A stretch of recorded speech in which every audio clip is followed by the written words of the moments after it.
Salama, habari zenu? Ndio. Naam? Asante, hali ya kawaida. Hali ya kawaida.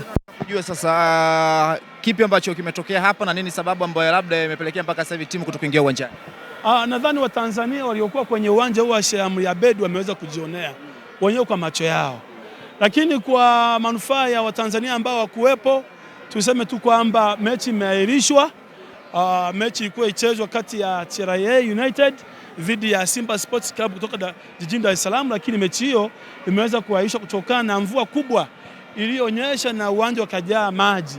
Kwa hiyo kwa mujibu wa sheria zetu za kuongoza mpira wa miguu, sheria namba 1 inayohusiana masuala ya viwanja, uwanja huo usingefaa kwa ajili ya mchezo. Kwa hiyo tumekubaliana, tumekaa meza moja pande zote mbili, viongozi wa timu zote mbili, TRA United na viongozi wa Simba, tumekaa mezani nikiwa na wataalamu wangu ambao ni waamuzi, tukafikia makubaliano kiroho safi kwamba mechi hii haiwezi kuchezeka. Kwa hiyo tumekubaliana kwamba haiwezi kuchezwa, lakini taratibu zingine zitafuata, ambapo sasa bodi ya ligi ina jukumu la kupanga tena tarehe nyingine sahihi ya kuweza kucheza mechi hiyo. Asanteni sana. Hamjapanga ni tarehe gani itachezwa, labda ni kesho au ni wakati gani? Mlichoamua nyinyi ni kuahirisha tu mechi, bodi ya ligi itakaa tena?